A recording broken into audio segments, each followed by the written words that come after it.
They thought nothing would happen. They gathered their followers, built their coalition, spoke their accusations. And why wouldn't they be confident? Moses wasn't royalty.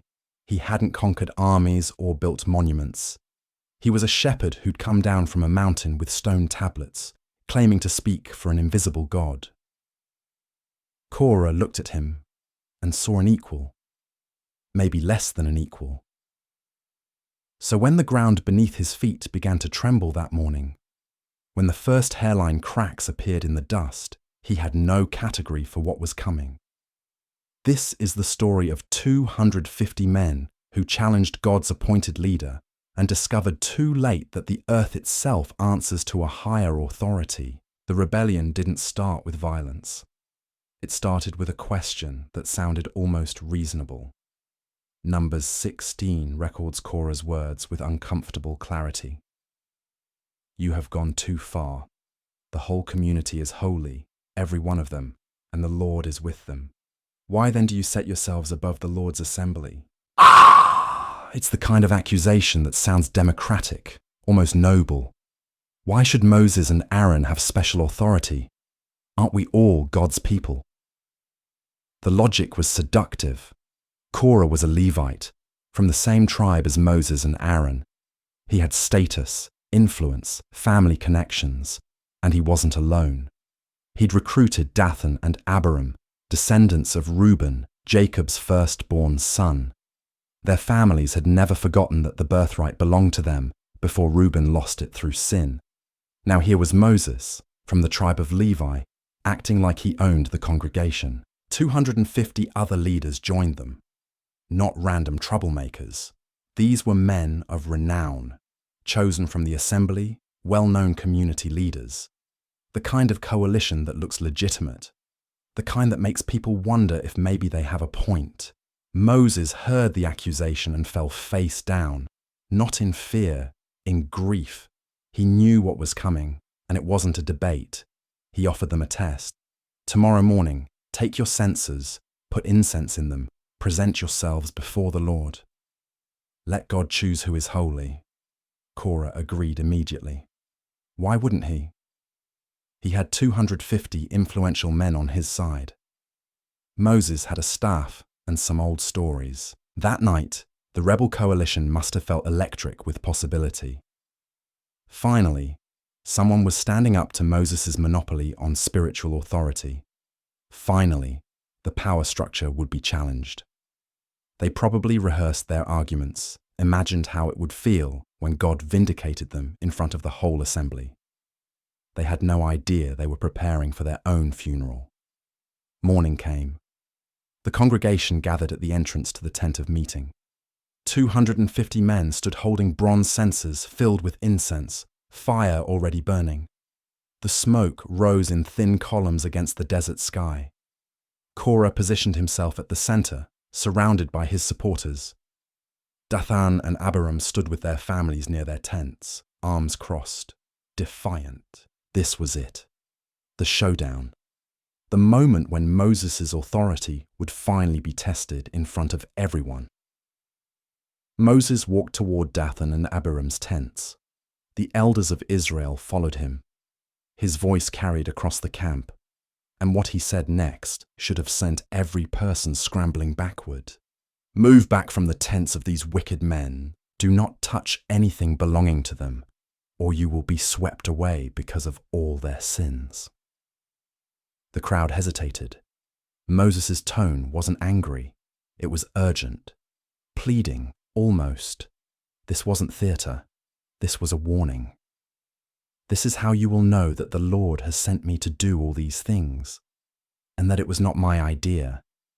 If these men die a natural death and suffer the fate common to all mankind, then the Lord has not sent me.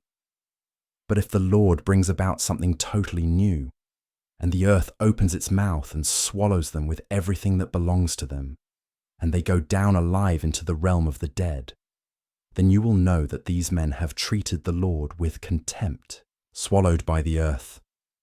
It was such a strange image, unnatural, impossible even. The ground doesn't just open up and consume people. That's not how the world works. Dathan stepped forward from his tent. His son stood beside him, his wife behind him, children playing near the tent entrance. Everything he owned, everyone he loved, gathered in one place. He looked at Moses with something close to pity, as if Moses was the delusional one, as if this whole prediction was embarrassing. The moment Moses finished speaking, it started, not gradually, not with warning tremors. The ground beneath Dathan's feet cracked open with a sound like bone breaking. A split appeared in the earth, jagged and widening, running in a straight line toward his tent. Dust exploded upward. The crack spread faster than a man could run, branching, multiplying, the earth fracturing like dropped pottery. Dathan's expression changed. The pity vanished. His eyes went wide. His mouth opened, but no sound came out. He looked down at his feet and saw the ground separating beneath him, opening into darkness. Then he was falling, not into a pit, into the earth itself, the ground swallowing him as if it had turned liquid. His arms shot out, fingers grasping for anything solid. He found nothing. The soil poured around him like water, dragging him down. He tried to scream, but dirt filled his mouth. His wife reached for him. Her hand caught his for half a second before the ground took her too. The children, frozen in confusion, disappeared next. The tent collapsed inward, fabric and poles sucked into the widening chasm. Abiram was running. His feet pounded the earth, trying to reach solid ground. But the fracture chased him, splitting the desert floor like paper tearing. He glanced back once, saw his entire household vanishing into the ground, and then the earth opened beneath him mid-stride. He fell forward into nothing. His fingers clawed at the edge, found purchase for a moment on a root, but the soil crumbled. The last thing anyone saw was his hand, reaching up from the darkness, and then the earth closed over it like a mouth snapping shut. Korah stood frozen at the tent of meeting, censer still smoking in his hand. The 250 men around him watched the ground swallow their allies, and you could see the calculation happening behind their eyes. We're next. But their judgment came differently. Fire appeared, not from the censers, from above.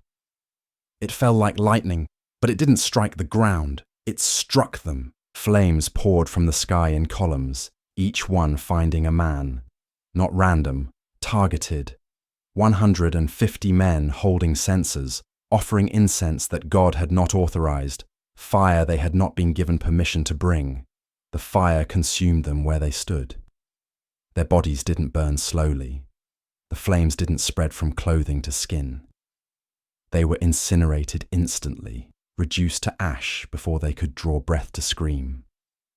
The censers clattered to the ground, bronze glowing red hot, smoke still rising from the coals inside.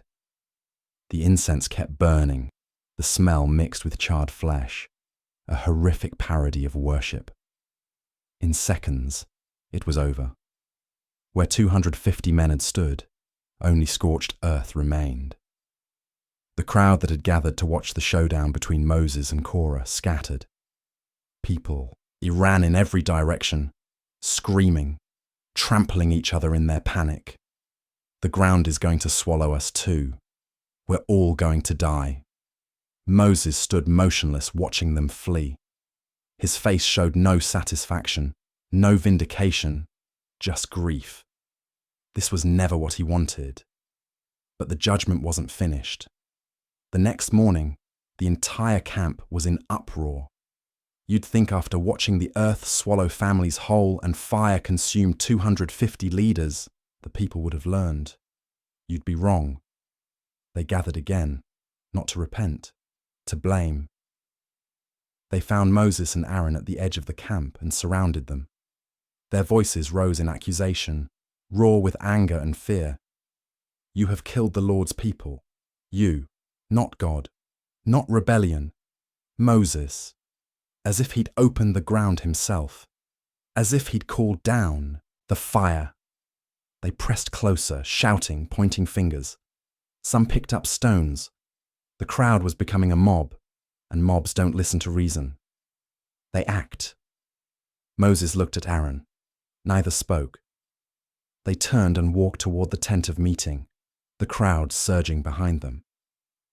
Then the cloud appeared. The same cloud that had led them through the desert, that had rested on the tabernacle, that marked the presence of God himself. It moved. It positioned itself between Moses and the mob, a barrier of divine glory. The shouting stopped. People froze mid-step, suddenly aware that something had shifted. The air felt heavy, electric. God spoke to Moses, and his words were final. Get away from this assembly so I can put an end to them at once.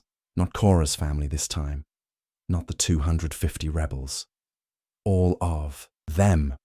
The entire congregation that had just accused Moses of murder while standing on ground, still smoking from yesterday's judgment. Moses and Aaron didn't argue. They fell face down. Aaron, get the censer. Moses' voice was urgent, almost frantic. Take fire from the altar, put incense on it, and run into the middle of the assembly. Make atonement for them. The plague has already started. Plague, not earthquake, not fire, disease, the kind that spreads. Aaron grabbed the censer and ran. Not walked, ran. He was an old man, but he sprinted into the camp like his life depended on it. Because thousands of lives did. The plague had started at the edge of the crowd and was moving inward. People began dropping. No warning, no symptoms. One moment standing, the next collapsed, dead before they hit the ground. The screaming started again, but this time it was different. Not anger, terror, pure, animal terror. Aaron pushed through the crowd, censer smoking in his hands. He could see the line where the plague was advancing, bodies falling in a wave.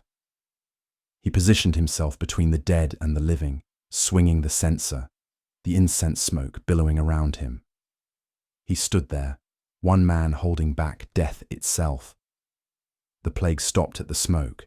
It didn't cross. Behind Aaron, people kept dying. In front of him, people lived. The line held. He didn't move. His arms ached from holding the censer. His eyes burned from the smoke.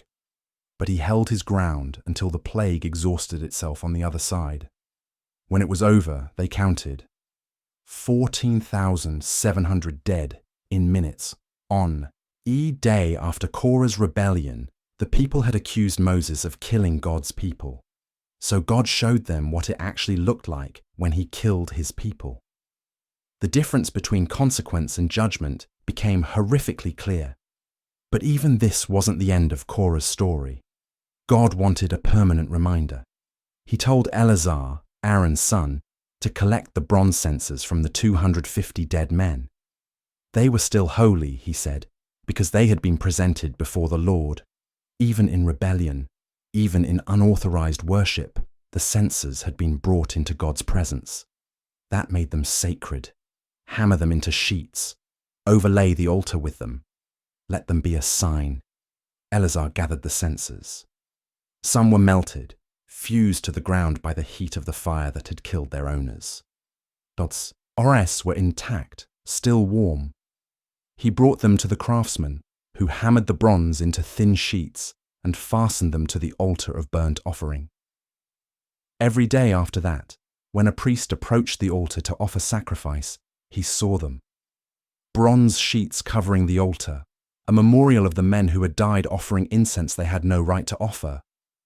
The altar became a walking history lesson, a warning hammered into metal.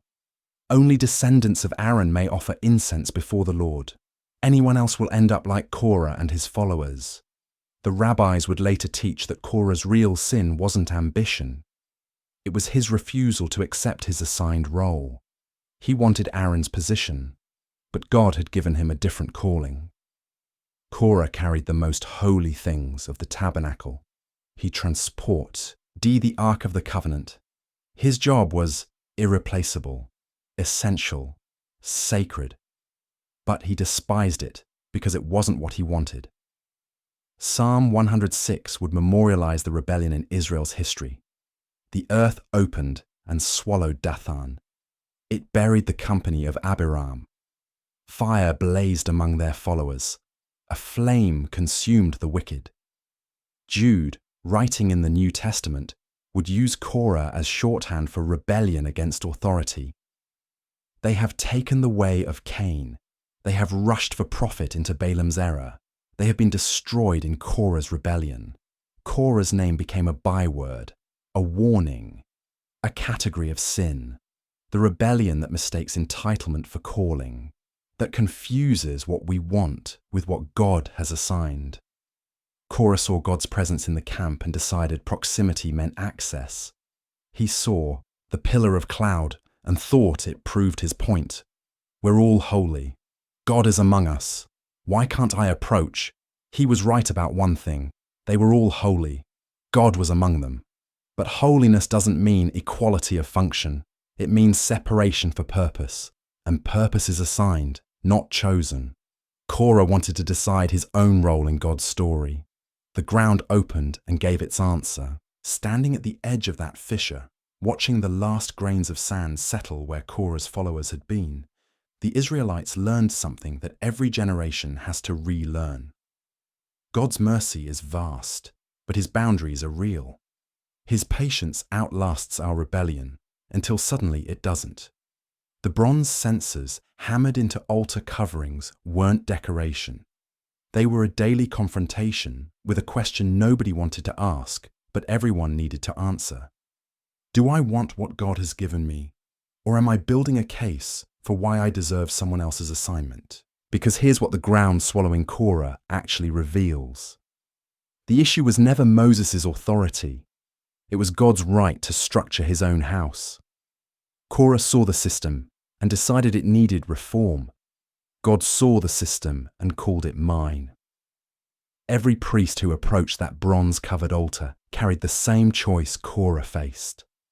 Accept the role I've been given, or spend my life resenting the one I wasn't. Korah chose resentment. The earth chose for him after that. The crack in the ground wasn't just judgment, it was revelation, a demonstration that proximity to God's presence doesn't grant permission to rewrite his terms. The pillar of cloud proved God was near. The opened earth proved nearness isn't ownership. 14,700 people died the next day because they looked at divine judgment and saw human conspiracy. They watched God defend his structure and accused Moses of murder. Sometimes the most dangerous moment isn't the rebellion itself. It's the refusal to recognize correction when it comes written in fire and dust. We still do this. We stand near what God is doing and assume closeness means control. We see others carrying assignments we want and call it inequality instead of design. We mistake our desire for divine endorsement. The ground doesn't open anymore. But the principle hasn't changed. God assigns the roles. We accept them or spend our lives arguing with the script. Korah argued. The earth answered. Some conversations end before we're ready.